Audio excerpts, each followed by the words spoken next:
Day 673 being Christopher Cruz. Just been sitting here crying. Let's get real. Araceli messaged me and said she's gonna go to the aquarium. And I'm like, man, I want to go with her so bad. I freaking love the aquarium. And today I'm just I'm taking kind of the day off for just self-care. And yeah, I was like, man, I want to go with her so bad. That would be so much fun. We'd have so much fun. That would be amazing.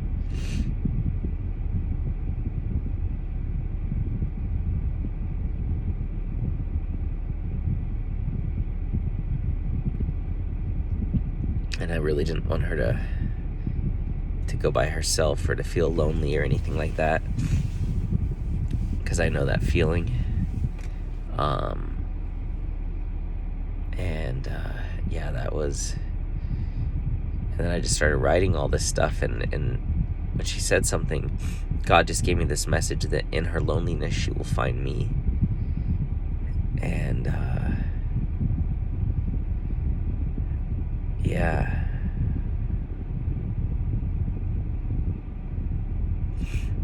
And then I just came out and I sat in my car and just kind of like was like, okay, God, give me some clarity. And it was just he needs her to be alone. He needs her to be alone so she can experience him, so she can turn to him and not turn to people to fill that emptiness inside. And it's the same thing for me. And so it's like he's taking us through similar journeys. It's like we're walking similar paths. We're just not physically next to each other. And yeah. And I was messaging her and I'm crying and she's crying, and it's just like a lot. Yeah.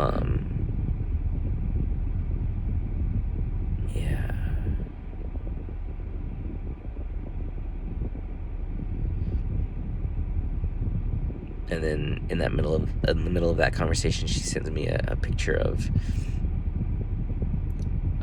the Bible and a verse that talks about finding our peace in God, and He'll protect our hearts and our minds. And it just like,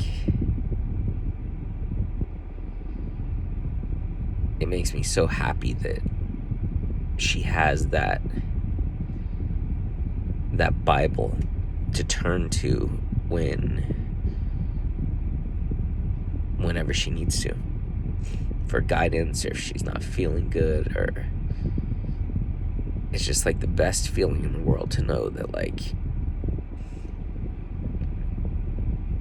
even in these moments she's turning to God. And yeah. And I feel like God is teaching both of us to not rely on people to fill the emptiness that we have inside of us, but to turn to God and rely on God.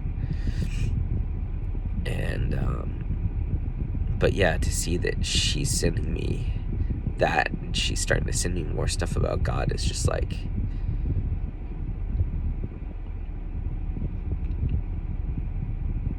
I feel like that's the greatest gift that I could ever give her. And so, like, to be able to see her turn to that is just like, wow, that's just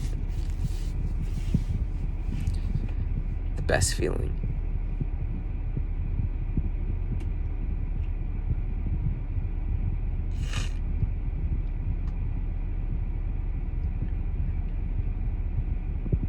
And to have my friend this morning message me with a picture of a Bible saying, I can't believe I just bought a Bible, but the mind blown emoji is just like,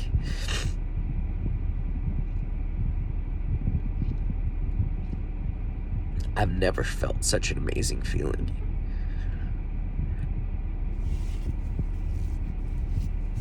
Because I know now that they're going to be okay.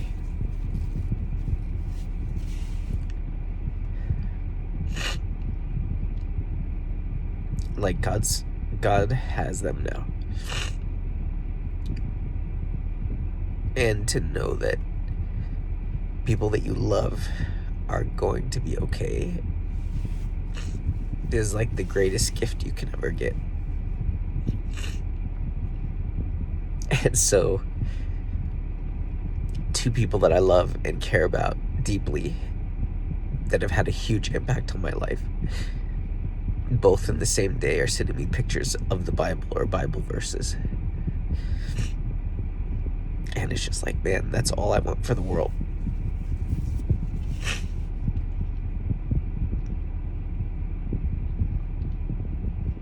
And to know that my dad is reading the Bible and my mom is reading the Bible. And it's not like they're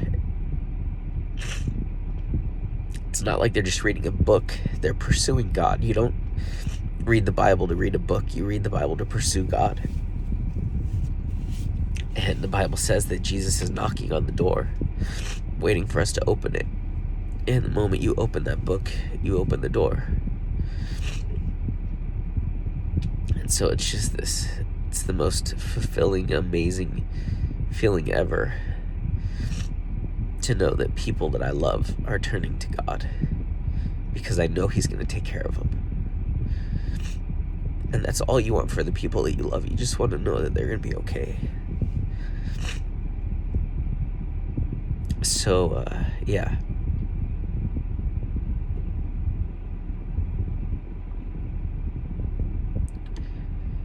That's better than any gift I could ever give anyone.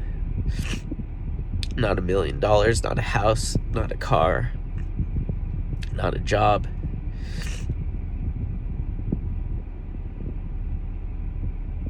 It's leading them back to God. And I just know that God's going to do the rest. Like, I just got to get them there. I just got to be the bridge to get them there. And some people it's going to be harder than others. Some people it's going to take longer than others. It's just crazy. Like, Araceli,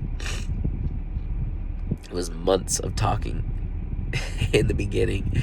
She was not having it. And I just loved her. But I didn't suppress myself. And now here she is, and she's found her purpose, and she's just getting ready to take off, and I can see it. But it took months, and it was challenging. It was really hard. And there were so many moments where I questioned it, and it was just like, she'll never listen to me on this. And then on the complete opposite end of that, I talked to my friend for 2 hours last night, and he's already got a Bible, reading it. He's excited. He's having all these realizations and connecting all these dots, and it's just like, wow.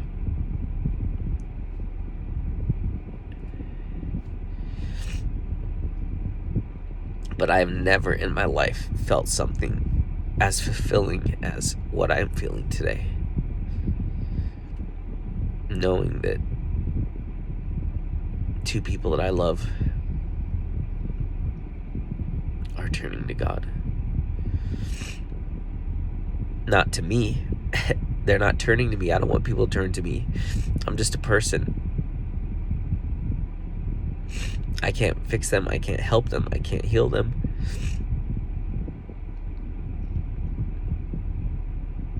And so it's like, wow.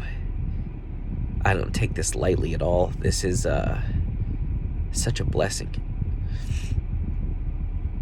There's literally nothing I would rather give anyone in the world. There's nothing I would rather give humanity than a relationship with God. And who knows what it's gonna turn into for both of them, but I don't have to worry about that because I trust God fully.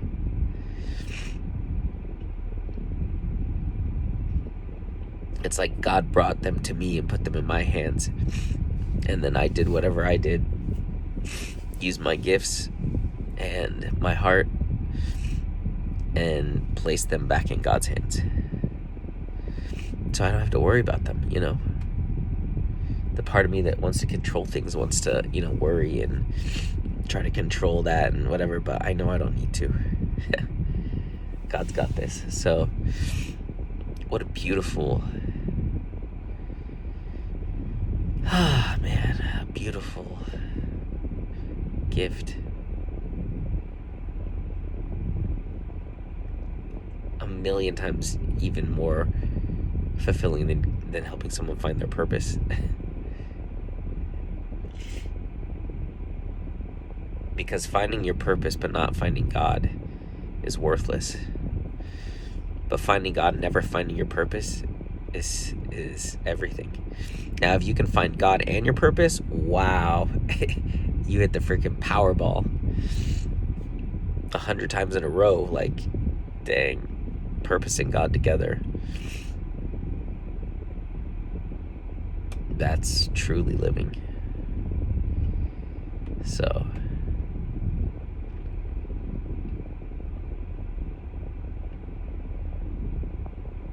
yeah. Dang.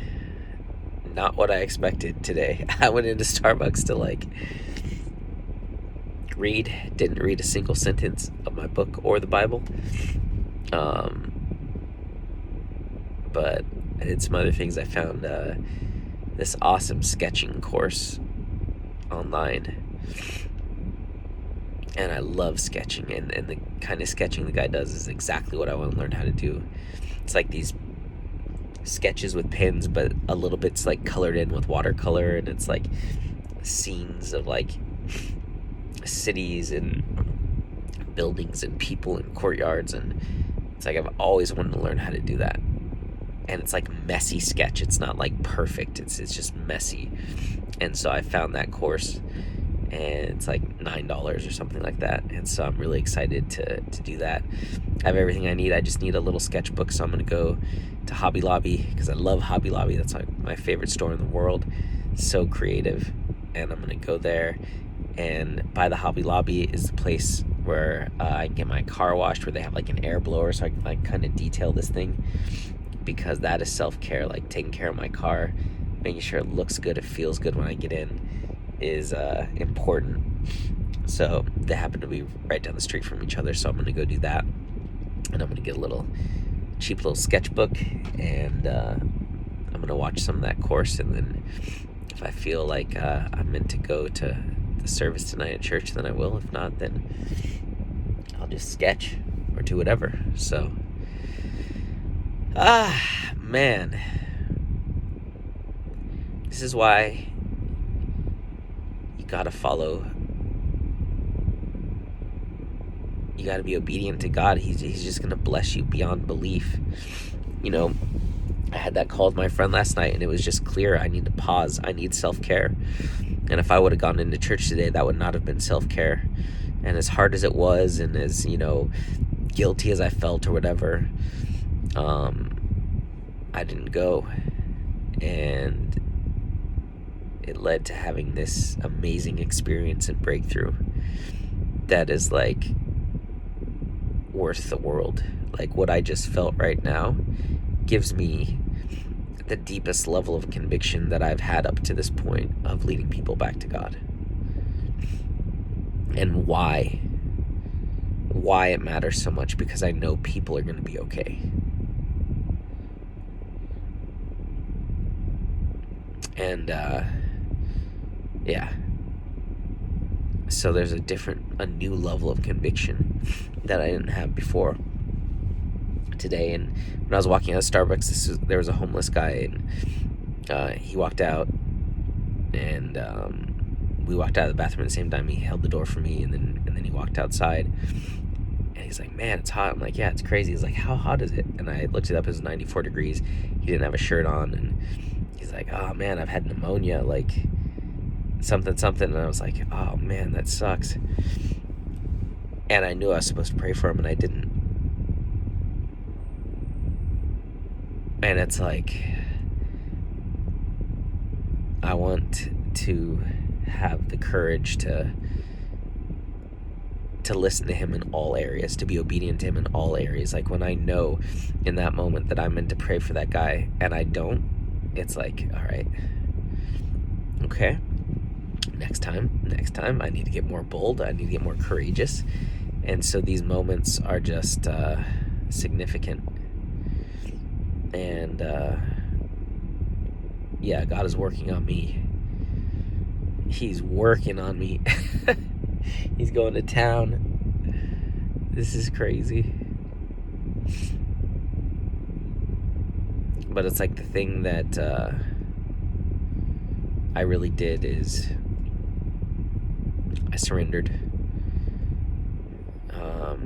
I wanted to go see Araceli so bad, and I don't want her to ever feel lonely. And it was just like, trust God, Chris, just trust God. God's got her. God's got her. And now I know that's true. And yeah. So, wow. What a wake-up call.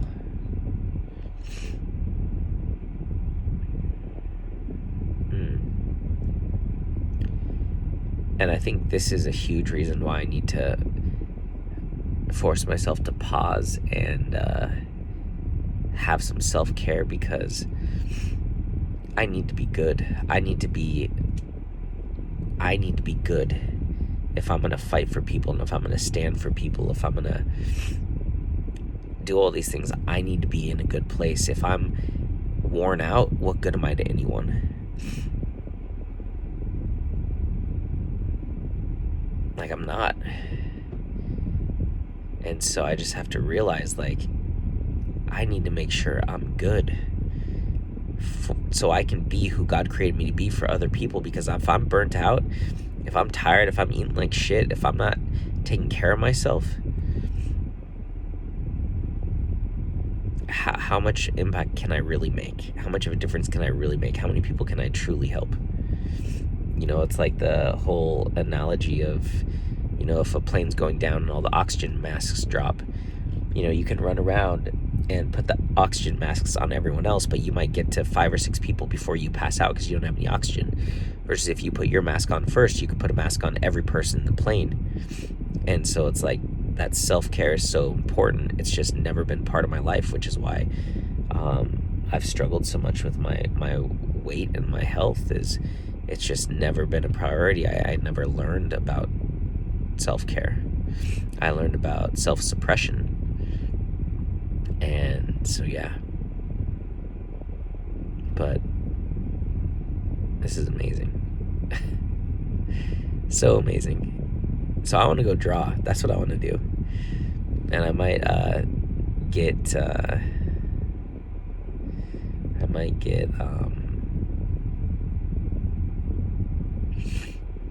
my sketchbook and go sit at a little cafe or something. Or I might go home, or I might go sit somewhere and have lunch and watch it and sketch a little bit. So, I don't know. I'll see where God takes me. But I'm definitely going to clean my car. And yeah, go from there.